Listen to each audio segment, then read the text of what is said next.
Thanks, Godfrey. Well, urca and the Bahamian government are hosting the Caribbean Telecommunication Union's ICT Week at Atlantis starting today under the theme Internet Imperatives for the Caribbean ICT Space. And we have two special guests here with us, one from out of town. Welcome to the Bahamas, Bernadette Lewis, the Secretary General of CTU, and of course, Alexis Burrows, Corporate and Consumer Relations Officer at urca. Welcome and good morning. Thank you very much.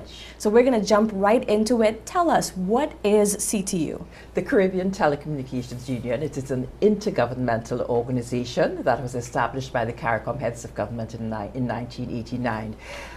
Because of the whole evolution of information and communication technologies, our mandate was expanded to deal with things relating to information and communication technologies. We are responsible for formulating policy for the ICT sector in the Caribbean, for capacity building, and that is what ICT Week, we're doing a lot of exposing and building public awareness and educating on the evolution of the technology, the impacts for policy, legislation and regulations, and of course the implications for national and regional development. So there are lots of different activities across the week, all relating to ICT.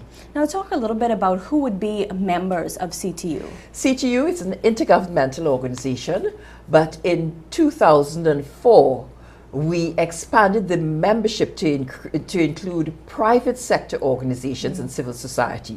So we now have 20 member countries in the membership of the CTU, and about 20 private sector and civil society organizations. So what we have actually done is created a multi-stakeholder organization, and in this day it is very important to have diverse stakeholders participating in our work, because ICT transcends everything, every sector. It touches everyone.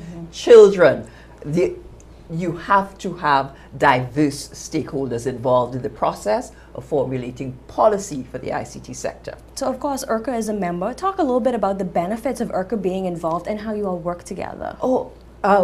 It's absolutely necessary to have the regulators on board. I mentioned we try to explain the technology and the implications for regulations as well, because the frameworks that traditionally govern the sector are more than 100 years old.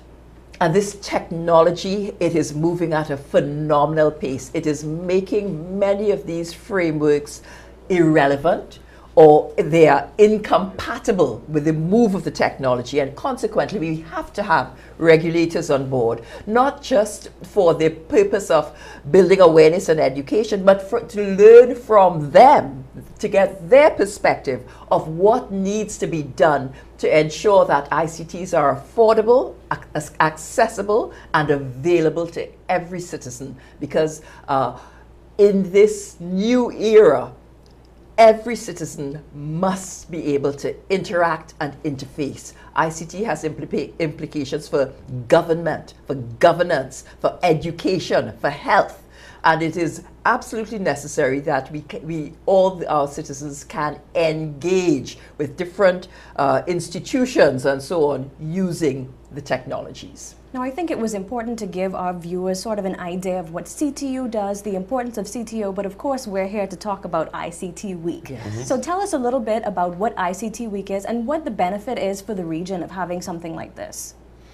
Well, I think, for us at urca, we see the benefits of having a lot of different ministers from across the region coming together to have, really critical discussions about how the region moves forward with regards to information and communication technology. So the theme of the event, along with a lot of the different sessions that'll be taking place this week, are all geared towards, moving to this idea of a Caribbean single ICT space, which is all about the enhancement and the expansion of information and communication technology in the region, and how, like Ms. Lewis said, how we get to a place where every citizen has that ability to interface and interact with technology and use it to enhance their own individual experience. Okay, and we want to know about some of the activities. We talked about the theme earlier. What are some of the activities going on this week? Right. Well, it starts with the CTU statutory meetings. Our highest decision-making bodies will be meeting to discuss the business of the CTU and the plans for moving forward in the context of the single ICT space in the Caribbean. We also have the launch of APEX. It's a non-profit organization which has been established by the Caribbean Court of Justice to bring ICTs to the justice sector in the Caribbean. So they are also having their meeting today. So today is the Executive Council of the CTU, which consists of our permanent secretaries and technical officers of the member states of the CTU, and APEX, as I said, the launch of APEX in their convention. Tomorrow, our General Conference of Ministers meets. There is also a workshop on IT-enabled services. And as you know, across the region, the service industry is very important. How do you incorporate information and communication technologies to enhance the delivery of service? On Wednesday and Thursday, we have our 16th Caribbean Ministerial ICT Strategic Seminar. It's a mouthful, but it's very important. It's about raising the awareness of where the technology is going, how it is unfolding, and how governments need to embrace it, because we believe the government must be early adopters of the technology and to use it effectively to deliver services to its citizens. And on Friday, we have a workshop on the Internet of Things.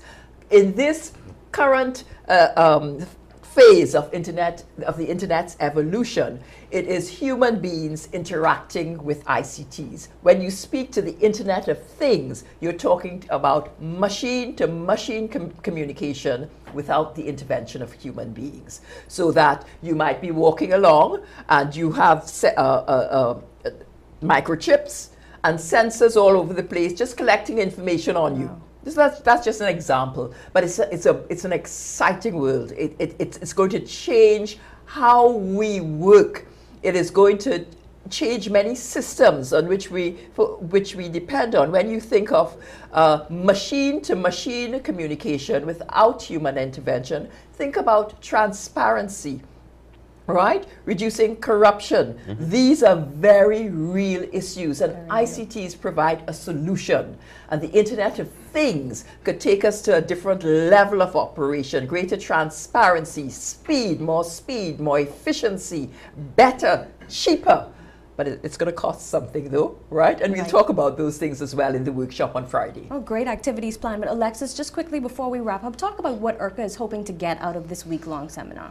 So for us, obviously, you know, early in the year, we hosted a similar event for the ITU. So for us, it's an opportunity to, like Ms. Lewis said, engage with people at the highest level of governance and authority throughout the region to be involved in these discussions about how, you know, regulations move forward, how the entire sector moves forward. Because obviously, as the regulator in the electronic communications sector, it's important for us to be aware of what's happening and also to help drive the conversation around how do we regulate as this world of technology changes. Because obviously one of the challenges that exists with regulations is there's always that potential for being behind the 8 ball, but by getting in the room and being on the forefront of as things change, it gives us an opportunity to also be on the forefront in terms of keeping up with the regulations. All right, well, thanks so much for getting up early and joining us this morning, and wishing you a very successful ICT week. Thanks so much. Stay with us here, Bahamas at Sunrise. We'll be right back after this break.